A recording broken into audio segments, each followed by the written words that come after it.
The throne room of Overlord Varn stretched for nearly a kilometer. Its walls were made of black stone taken from dead worlds. Its ceiling showed the stars of 1,000 conquered systems. For 12,000 years, the Kellis Empire had ruled this part of the galaxy. They had crushed 300 species under their boots. It turned entire planets into factories and farms. They had made the word resistance mean the same thing as death. Overlord Varn sat on his throne made of metal from the first world his ancestors had conquered. He was old, even by Kellis standards. His gray skin had turned almost white. His 4 eyes had seen empires rise and fall. But his empire had never fallen. It had only grown. "Speak," he commanded. High General Torak stepped forward. He was tall and strong, with scars from 100 battles covering his arms. "My overlord, our scouts have found something interesting. A small blue planet at the edge of the galaxy. The species there calls it Earth. Another world to add to our collection," Varn said without interest. "What makes this one worth my attention? They have only recently learned to travel between stars. They have one small colony on a nearby red planet they call Mars. Their technology is primitive. Their military is weak. They would make excellent workers." Advisor Mila, who stood in the shadows behind the throne, leaned forward. She was smaller than most Kellis, but her mind was sharper than any blade. "How recently did they achieve space travel?" "Less than 200 years ago," Torak answered with a laugh. "They are infants. They probably still believe they are alone in the universe." Varn's thin lips curved into something like a smile. "Send a fleet. 15 ships should be enough. Give them the standard choice: surrender and serve, or die and be forgotten." Torak bowed deeply. "It will be done, my overlord. The humans will kneel before the month ends." As Torak left the throne room, Advisor Mila watched him go. Something felt wrong to her. A species that had gone from primitive technology to star travel in less than 200 years was not ordinary, but she said nothing. The Empire had conquered 300 species. What was one more? Across the galaxy, on a world of blue oceans and green lands, Admiral Yuna stood before a wall of screens. She was 53 years old. Her black hair had streaks of gray. Her eyes had seen too many hard decisions. Behind her stood the leaders of every nation on Earth. "They are coming," she said. Her voice was calm but heavy. "At the Kellis Empire. 15 warships. They will arrive in 4 days." The room erupted in noise, fear, anger, desperation. Yuna let them speak for exactly 1 minute. Then she raised her hand, and silence fell. "We knew this day would come," she continued. 10 years ago, we detected their signals. 10 years ago, we realized we were not alone. And 10 years ago, we made a choice. We would not announce ourselves to the galaxy. We would not reach out in friendship. We would prepare." She pressed a button, and the screens changed. They showed shipyards hidden in the asteroid belt. Factories buried deep in the moons of Jupiter and Saturn. Training facilities on the dark side of Earth's moon. 200 warships, Yuna said, built in secret, crewed by volunteers who know they might never see their families again. Armed with weapons we designed by studying every piece of alien technology we could find drifting in space. A general from the European Alliance stepped forward. "Will it be enough?" Yuna turned to face him. "I do not know. But I know this. We will not surrender. We will not kneel. If humanity ends, it will end standing." In a small room on the far side of the base, Captain Taiho studied the data on his screen. He was 34 years old. He'd been a pilot, then a commander, then the youngest captain in the fleet. His ship, the Horizon's Edge, was one of the fastest in the human navy. The door opened and Lieutenant Minho entered. He was younger than Taiho by 5 years, with sharp eyes and quick hands. He was the best tactical officer Taiho had ever known. "You've seen the orders?" Minho asked. "I have. Where to make first contact? Meet them at the edge of the solar system." By time, Minho repeated. "That is another way of saying we are the sacrifice." Taiho smiled, but there was no humor in it. "Every second we give the fleet is a second they use to prepare. If we die buying those seconds, then we die for something. The door opened again. Dr. Hannah entered, carrying a tablet full of data. She was the ship's science officer, an expert in alien biology and culture. She had spent years studying the little information humanity had about the Kellis. I have analyzed everything we know about them, she said. They are hierarchical, rigid. They cannot imagine a species resisting them because no species has ever successfully resisted. Their commanders wait for orders from above before making decisions. They do not adapt well to surprise. Then we will surprise them, Taiho said. On the fourth day, the Kellis fleet arrived. 15 massive warships dropped out of faster-than-light travel at the edge of Earth's solar system. Each ship was larger than anything humanity had ever built. Their hulls were black and covered with weapons. Their engines burned with purple fire. High General Torak stood on the bridge of his flagship, the Conqueror's Will. He looked at the small blue planet in the distance and felt nothing but contempt. Open a channel to the planet, he ordered. His voice boomed across every radio frequency on Earth. People of Earth, I am High General Torak of the Kellis Empire. Your world now belongs to us. You have 72 hours to surrender completely. Your leaders will present themselves for processing. Your population will be divided into work castes. Your resources will serve the Empire. If you refuse, we will burn your cities until nothing remains. This is not a negotiation. Hey, this is your only warning. The transmission ended. Torak waited for the panic. He waited for the begging. He had heard it 300 times before. Instead, a single ship appeared on his sensors. It was small, barely a tenth the size of his smallest vessel. It moved toward the fleet slowly, without weapons charged. What is this? Torak asked. A ship, High General. They are requesting to talk. Torak laughed. Let them come. Let them see what they face. Let them understand that resistance is death. On the horizon's edge, Captain Taiho watched the massive Kellis fleet grow larger on his screen. His hands were steady. His heart was calm. Remember, he said to his crew, "We are not here to win today. We're here to show them that humans do not kneel. We're here to make them wonder, for the first time in 12,000 years, if they have made a mistake." He opened a channel to the Kellis flagship. Hi, General Torak. I am Captain Taiho of the Terran vessel Horizon's Edge. We have received your message. We do not accept your terms. We would like to discuss alternatives. There was a long silence. Then Torak's voice came back, filled with amusement and disbelief. Alternatives? There are no alternatives, little human. There is only submission or death. Taiho smiled. Damn, and we have a lot to talk about. Because humanity chooses neither. The meeting station floated in the darkness between Earth and its moon. Humanity had built it in 3 days. It was ugly and simple, just metal rooms connected by tubes. But it was neutral ground, and that was all that mattered. Captain Taiho walked through the narrow corridor toward the meeting room. Behind him walked Dr. Hannah and Lieutenant Minho. None of them carried weapons. The Kellis had demanded this. Remember, Taiho said quietly, we are not here to win. We are here to learn. Listen to everything. Listen to everything. Find their weaknesses. The door opened, and they stepped into the meeting room. 3 Kellis waited for them. Taiho had seen pictures, but pictures did not prepare him for the reality. The Kellis were tall, nearly 7 feet, with gray skin and 4 yellow eyes. Their bodies were thin but strong, built for a world with less gravity than Earth. Advisor Mila sat at the center of the table. She studied the humans with open curiosity. To her left sat a military officer. To her right sat Governor Oles, a fat Kellis who looked bored with everything. Please sit, Mila said. Her voice was smooth, like water over stone. Taiho sat across from her. He kept his face calm, sighed. His mind was racing. Thank you for agreeing to meet, he said. We believe there is a solution that benefits both our peoples. Governor Oles made a sound of disgust. There's no negotiation, there's the offer. You accept it, or you die.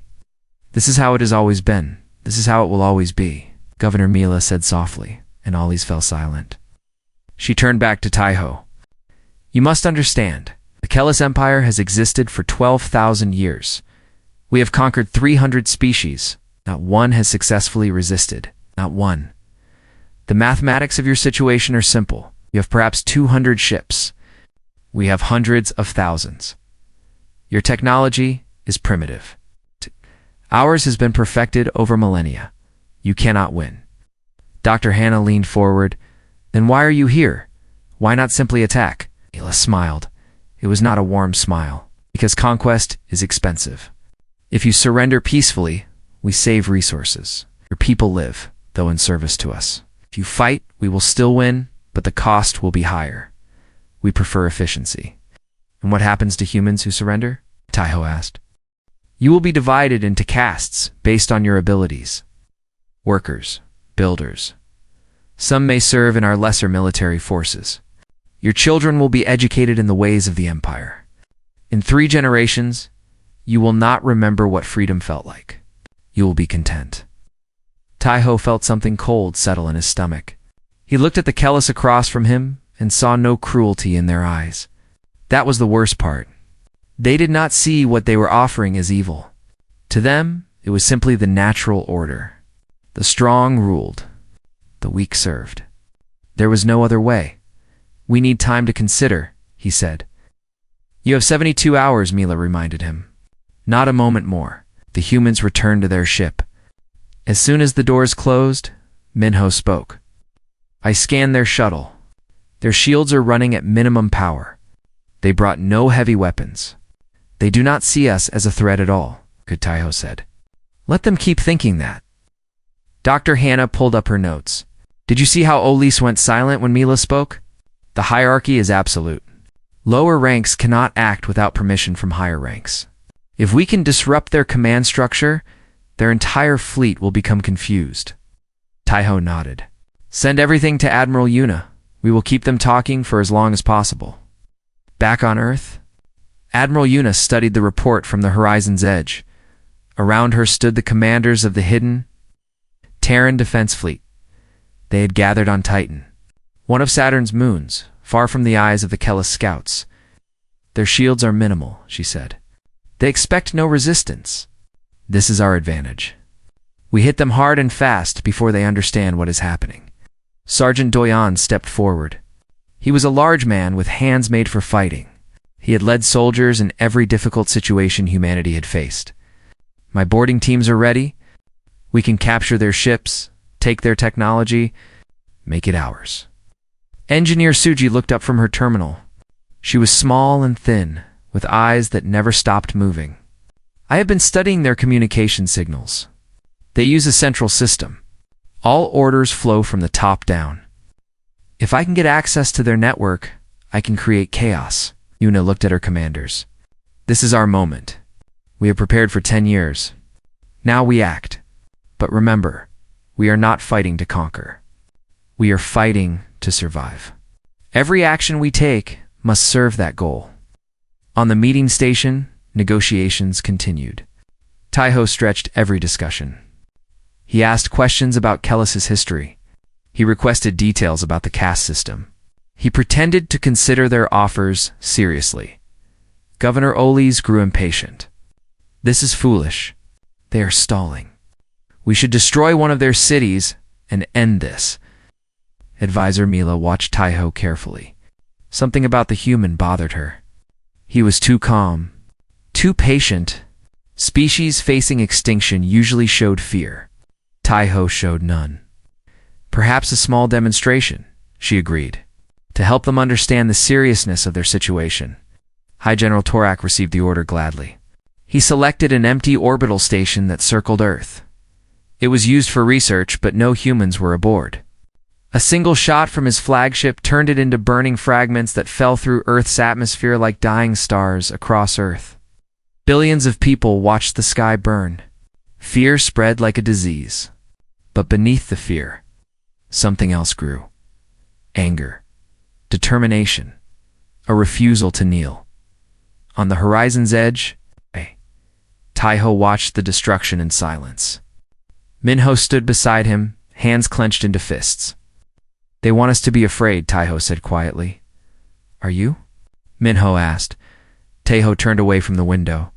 I was afraid when they first arrived. I was afraid when I saw their ships. I am not afraid anymore. Now I am angry. And angry humans are dangerous. He opened a channel to Admiral Yuna. They have made their demonstration. How do you wish to respond? Yuna's voice came back clear and cold. We respond with silence. Let them think we are broken. Let them believe they have one. And when they lower their guard, we will show them what humanity is capable of. The 72 hours passed slowly. Each hour, the Kellis sent messages demanding surrender. Each hour, humanity remained silent. Governor Olis grew confident. He began planning the division of Earth's population into work groups. Hi. General Torak stood on his bridge and watched the blue planet. They are broken, he announced. They have realized the truth. Resistance is death. Tomorrow, they will surrender, and we will add another world to the empire. Advisor Mila stood beside him, but she did not share his confidence. She had studied the humans during the negotiations. She had seen something in Captain Taiho's eyes. It was not fear. It was not desperation. It was patience. The patience of a predator waiting for the right moment to strike. Hi, General, she said softly. What if we are wrong about them? Torak laughed. Wrong? We have conquered 300 species. We are never wrong. The humans are primitive and weak. They will serve the Empire like all the others. Amila said nothing more. But as she looked at the small blue planet hanging in space, she felt something she had not felt in centuries. She felt uncertain. And somewhere in the cold darkness around Saturn, 200 Terran warships powered up their engines. Admiral Yuna stood on the bridge of her flagship and looked at the stars. All ships, she said, prepare to move. The time for waiting is over. The time for humanity to answer has come. The deadline passed at midnight Earth time. High General Torak stood on his bridge, waiting for the surrender that he knew would come. His officers prepared the processing protocols. His soldiers cleaned their weapons. In a few hours, they would walk on Earth's surface as conquerors. Then his sensor officers screamed, Ships! Ships appearing everywhere. Torak spun toward the display screens. Red dots filled them like drops of blood. Ships were emerging from behind moons, from within asteroid fields, from places no one had thought to look. Not dozens. Hundreds. That is impossible, Torak whispered. They only had primitive technology. They could not have. The first missiles hit his fleet before he could finish speaking. Admiral Yuna watched the battle begin from her flagship, the United Dawn. Her voice was calm as she gave orders. Focus fire on their command ships. Disable their communications. Do not let them organize. The Terran fleet struck like a thunderstorm. Their ships were smaller than the Kellis vessels, but they were faster. They were built not for intimidation, but for killing. Their weapons were designed by engineers who knew they might be facing extinction. Near Jupiter's orbit, Captain Taiho led a squadron of 12 ships against a Kellis battlecruiser. The enemy vessel was 5 times his size. Its weapons could destroy cities. Lieutenant Minho, he said, target their engine array. We do not need to destroy them. We need to cripple them. Minho's fingers danced across his controls. Missiles away. The horizon's edge dove toward the battlecruiser, weaving between defensive fire. The Kellis gunners could not track something so small and fast. They were trained to fight other large ships, not these insects that moved like angry wasps.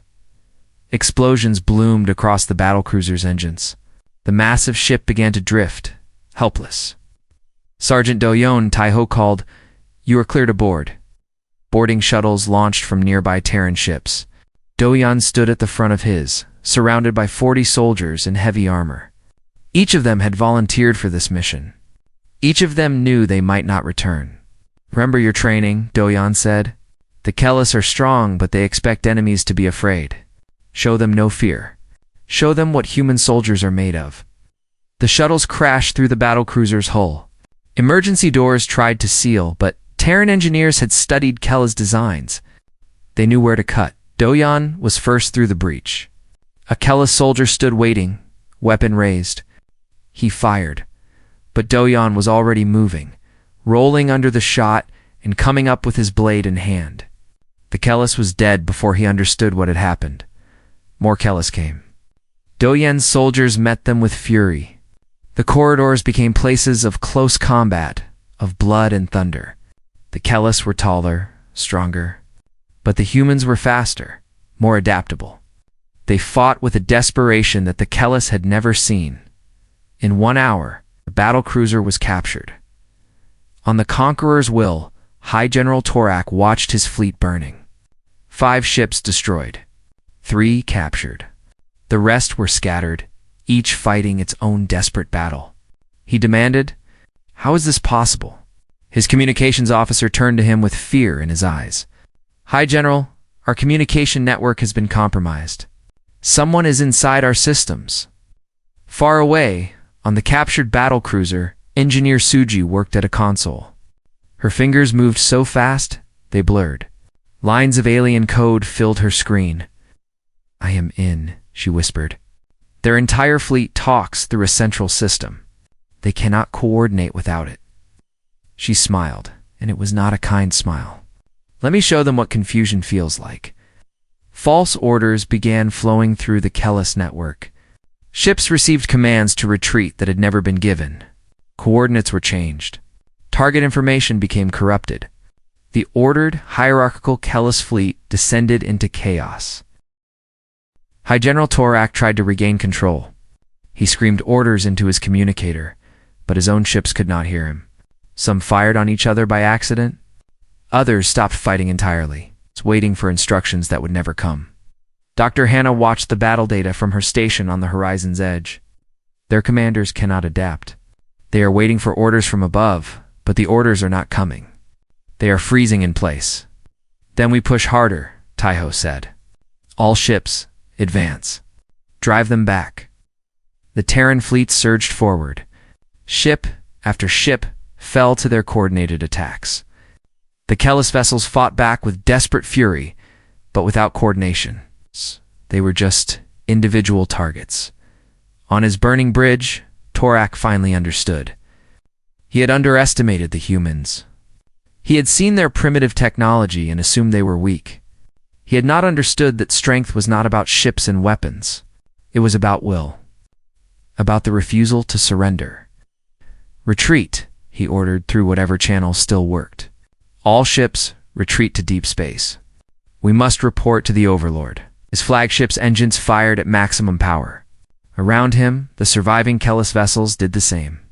They fled into the darkness, leaving behind their dead and captured. Admiral Yuna watched them go. Her hands were shaking, though her voice remained steady. "Do not pursue. Gather our wounded. Secure the captured vessels. We have won the first battle, but the war has only begun." Across Earth, people emerged from shelters and looked up at the sky. News spread faster than fire. The aliens had been defeated. The massive ships that had threatened to destroy everything were gone. Celebrations erupted in cities around the world. People danced in streets. Strangers embraced each other. For the first time in weeks there was hope, but Admiral Yuna did not celebrate. She stood alone on her bridge, looking at the casualty reports. 12 ships destroyed. Hundreds of lives lost. Families would never see their loved ones again. Admiral, her communications officer, said, "Captain Taiho is requesting to speak with you. Put him through." Taiho's face appeared on her screen. He looked tired, but his eyes were bright. "We did it," he said. "We actually did it. We survived the first round," Yuna corrected. "Torak will return to the Empire and report what happened. They will send more ships. Many more. What we faced today was a scouting force. The real war is coming." "Eh?" Taiho nodded slowly. "Then, we need to be ready. We need to learn everything we can from the ships we captured. We need to build more of our own. And we need to find allies. Allies. The Kellis have conquered 300 species. That means 300 species are living under their rule. 300 species who might remember what freedom felt like." Yuna considered this. It was a dangerous idea. But dangerous ideas were all they had left. "Rest your crew," she said. "Then report to command." We have much to discuss. On the captured battlecruiser, Sergeant Doyon walked through corridors filled with Kellis prisoners. They sat in groups, hands bound, eyes filled with confusion. They had never been defeated before. They did not know how to process what had happened. One of them, an officer, looked up at Dojen with something like curiosity. "Ow!" The officer asked, "How did you do this? You are so young, so primitive. You should have died." Doyon stopped and looked down at him. "Maybe that is why we won. You expected us to die. We expected to fight. There is a difference." He walked on, leaving the Kellis to think about his words, in the throne room of the Kellis Empire. Overlord Varn received the report of the defeat. His ancient face showed no emotion, but his 4 eyes burned with something new. For the first time in 12,000 years, the Empire had been humiliated. "Send the Grand Armada," Varn commanded. 1,000 ships. I want this planet erased from existence. I want no human left alive to remember they ever defied us. The war for humanity's survival was about to truly begin.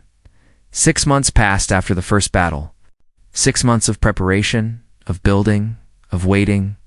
Admiral Yuna stood before a wall of maps showing the territory of the Kellis Empire. Red dots marked Kellis worlds.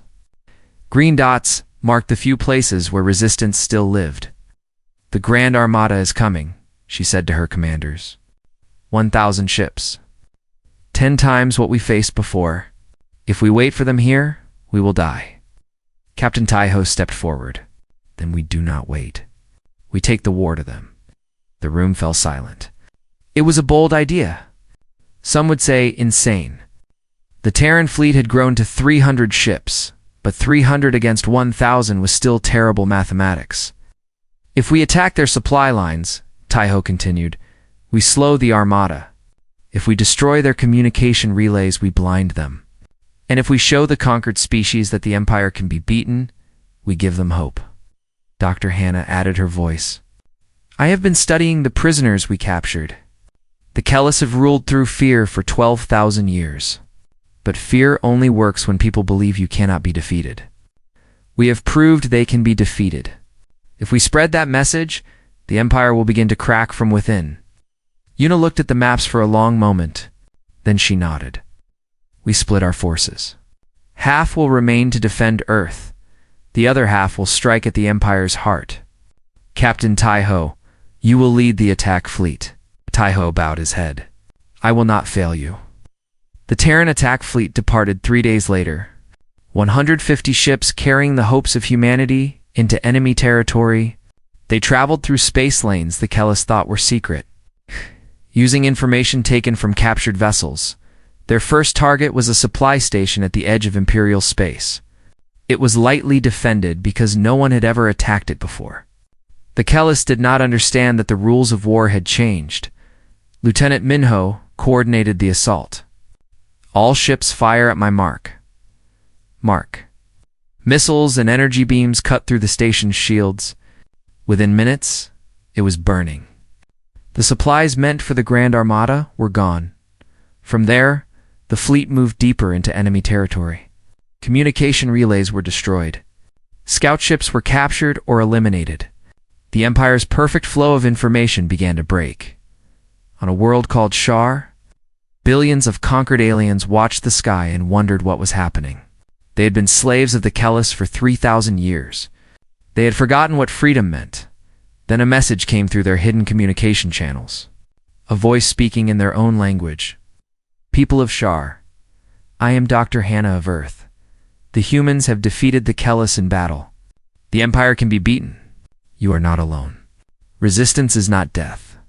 Resistance is life." The message spread like fire. At first, the people of Shar did not believe. It had to be a trick. But then they saw the wreckage of Kellis ships falling through their atmosphere. They saw the confusion in their overseers' eyes, and they began to hope. The Terran fleet reached a prison world deep in Kellis territory. Sergeant Doyon stood at the front of the assault force looking at the screens showing the surface below. "How many prisoners?" he asked. "Thousands," his officer replied. "Species from across the Empire. They are used for dangerous labor. Most do not survive more than a year. Doyen's jaw tightened. Then we give them their year back. And many more. Begin landing. The battle for the prison world was short but brutal. Kellis guards fought with the fury of those who knew they were losing. Doyun's soldiers matched them blow for blow. They had learned from the first battle. They were faster now, smarter, more deadly. When the last Kellis guard fell, Doyon walked into the main prison complex. Thousands of aliens looked at him with eyes that had forgotten hope. They were thin and weak, marked by years of suffering.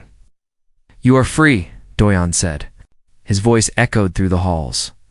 "The Kellis do not own you anymore. No one owns you. If you want to fight, we will give you weapons. If you want to go home, we will help you find the way. But you will never be slaves again." Silence. Then a sound began. It was small at first, just a few voices. But it grew. The freed prisoners were cheering. Some were crying. Others were shouting words of anger and joy in languages Dojon did not understand. A young female from a species Dojon did not recognize stepped forward. She was barely more than a child, but her eyes were old. "We will fight," she said. "Tell us who to kill." More aliens joined her. Hundreds of them. Then thousands. They had nothing left to lose and everything to gain. Back in the throne room of the Kellis Empire, Overlord Varn received report after report of disasters. Supply stations destroyed. Communication relays silent. Rebellions spreading across a dozen worlds. The perfect order he had maintained for centuries was crumbling. How? He demanded of advisor Mila, "How have they done this?" Mila stood before him, her face calm despite the chaos around her. "They are different from other species we have conquered. They do not accept hierarchy. They do not wait for orders. Each human acts on their own judgment, yet they work together. It is a contradiction that should not work, but somehow it does. Then we destroy them all. The Grand Armada will burn their world to ash. The Armada is still months away, and every day the humans grow stronger. They are not just fighting us. They are giving hope to our slaves. If too many rise up at once..." Varn's 4 eyes blazed with fury. "Are you saying we could lose?" Mila was quiet for a long moment. "I am saying we must consider possibilities we have never considered before." In a small office on the prison world, Governor Oli sat alone. He had been captured during the liberation. He expected to be executed. Instead, Captain Taiho came to speak with him. "You ruled over conquered peoples for decades," Taiho said. "You processed millions of slaves. Do you feel anything about that?" Ollie's looked at the human with his 4 eyes. "I did what the Empire required. It was my duty." "Duty," Taiho repeated. "Is that what you tell yourself? That you had no choice?" "I had no choice. Disobey the Empire and die. That is our law." Taiho leaned forward. "What if I told you that you do have a choice now? The Empire is weakening. You can see it. You can feel it. When it falls, what will happen to those who served it faithfully? Will the freed slaves show mercy?" Ollie said nothing, but fear flickered in his eyes. Or Taiho continued, "You could help us. Tell us what you know about Imperial defenses. Help us end this war faster, with less death. And when it is over, you will have something to show for your change of heart." The silence stretched. Then Ollie's began to speak. The intelligence Ollie's provided was valuable. Locations of hidden bases. Schedules of patrol ships. Weaknesses in the Grand Armada's formation. Taiho sent everything back to Admiral Yuna. On Earth, Yuna studied the data and began to form a plan. It was risky. It required perfect timing and incredible courage. But it might work. She recorded a message and broadcast it across the galaxy, using the same channels the humans had used to reach the conquered species. To all who hear this, the Kellis empires ruled through fear for 12,000 years. They told you resistance was death. They lied. The humans have resisted. The humans have won battles. The humans have freed prisoners. The humans will not stop until the empire falls. When the final battle comes, stand with us. Together, We will build something new, something better. A galaxy where no species rules another. A galaxy where freedom is for everyone. On 100 worlds, aliens heard the message. Some dismissed it, some were afraid. But many listened. And many began to prepare. The Grand Armada was coming. 1,000 ships to crush humanity once and for all. But humanity was not waiting. And humanity was no longer alone. The final battle was approaching. The fate of countless species hung in the balance. And across the galaxy, the impossible was becoming possible. The Empire's rule was about to shatter. The Grand Armada arrived at the edge of Earth's solar system on a day that would be remembered forever. 1,000 ships of war, each one carrying enough firepower to destroy a continent. They filled the darkness like a swarm of metal insects, their engines burning with purple fire. Overlord Varn himself had come to witness the destruction of humanity. His personal flagship, the Eternal Dominion, sat at the center of the formation. He wanted to watch the blue planet burn with his own eyes, but when his sensors swept the space around Earth, he found something unexpected. Ships, hundreds of them. Not just human vessels, but ships from dozens of different species. Ships that should have been serving the Empire. Ships that had crossed the galaxy to stand with humanity. "What is this?" Varn whispered. Admiral Yuna's face appeared on his screen. She was calm, almost peaceful. "Overlord Varn, I am Admiral Yuna of the Terran Combined Fleet. Behind me stand ships from 47 different species. Species you conquered. Species you enslaved. Species who heard our message and chose to answer. You asked them once if they would rather submit or die. Today, they have a new answer. They would rather be free." Varn's ancient face twisted with rage. "You think this changes anything? You have gathered a few hundred rebels and slaves. I have the Grand Armada. I have power you cannot imagine." "You have ships," Yuna agreed. "You have weapons, but you do not have what we have." "And what is that?" "Something worth dying for." The transmission ended. Varn turned to his commanders. "Destroy them all. Leave nothing but dust." The battle began. It was the largest battle the galaxy had ever seen. Ships filled the space between Earth and its moon. Missiles drew lines of fire across the darkness. Energy beams cut through holes like light through shadow. The silence of space was filled with death. Captain Taiho led his squadron into the heart of the Armada. The Horizon's Edge had been repaired and upgraded with captured Kellis technology. It was faster now, deadlier. "Lieutenant Minho, target their command ships. If we cut off their heads, the body will stumble." Minho worked his controls with fierce concentration. Around them, explosions bloomed like terrible flowers. Allied ships died. Enemy ships died. The mathematics of war reduced everything to numbers. But some numbers mattered more than others. A squadron of ships from the freed prison world dove toward a Kellis battlecruiser. They were small and poorly armed, but they were fearless. They crashed into the battlecruiser's engines, sacrificing themselves to cripple the massive vessel. Why? Torak demanded from his position in the Armada. Why did they throw their lives away? Advisor Mila watched the battle data with growing horror. Because they have nothing left to lose. We took everything from them. Now they take everything from us.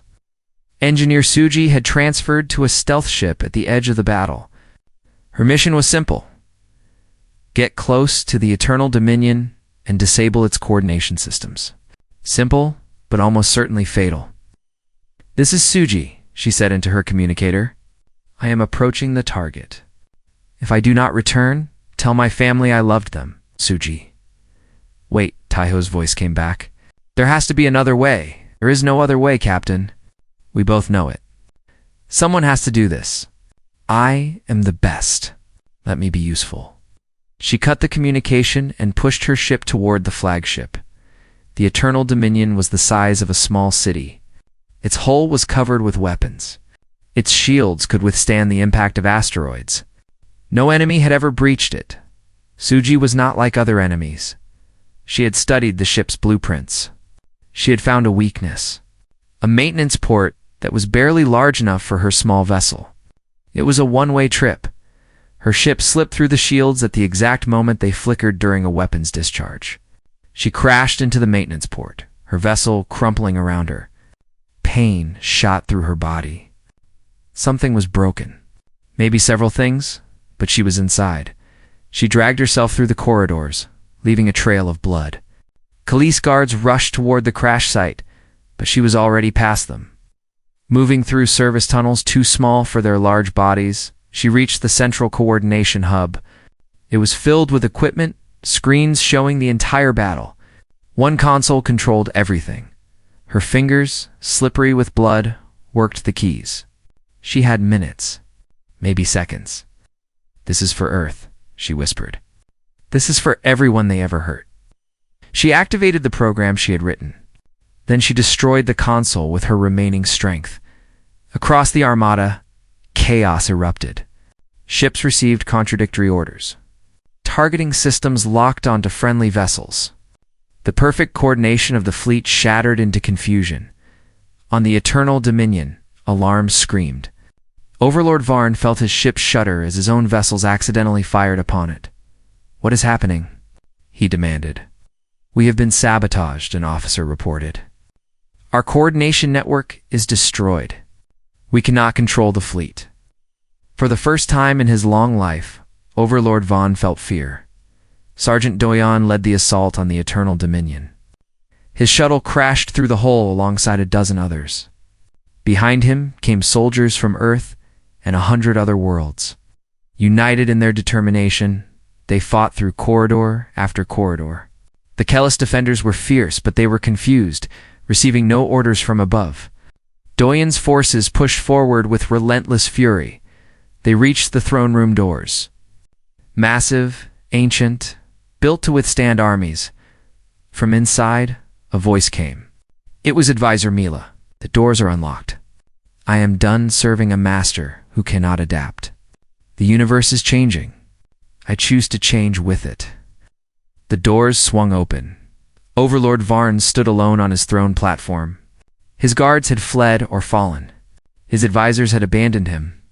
12,000 years of power had come down to this moment. Captain Taiho walked forward. He had left his damaged ship and joined the assault himself. He wanted to face Varn directly. "You have lost," Taiho said. "Your fleet is broken. Your empire is crumbling. Surrender, and we will show mercy. Continue fighting, and you will be destroyed." Varn looked at the human. So small, so young, so impossibly defiant. "How?" Varn asked. His voice was hollow. "How did you do this?" "We conquered 300 species. We ruled for 12,000 years. You were children. You should have fallen like all the others." Taiho climbed the steps to the throne. He stood face to face with the ancient ruler. "You conquered bodies," he said. "You took worlds and resources and labor. But you never understood that you cannot conquer will. You cannot enslave the desire for freedom. You could have killed every human, and our defiance would have lived on in the minds of every species you ever oppressed. You were doomed from the moment you taught the galaxy that the strong rule and the weak serve. Because eventually, the weak become strong, and they remember what you did." Varn sank to his knees. It was not surrender. It was something beyond surrender. It was the collapse of everything he had believed. Outside, the battle was ending. Kellis ships were surrendering or fleeing. The Grand Armada, the greatest military force the galaxy had ever seen, was broken.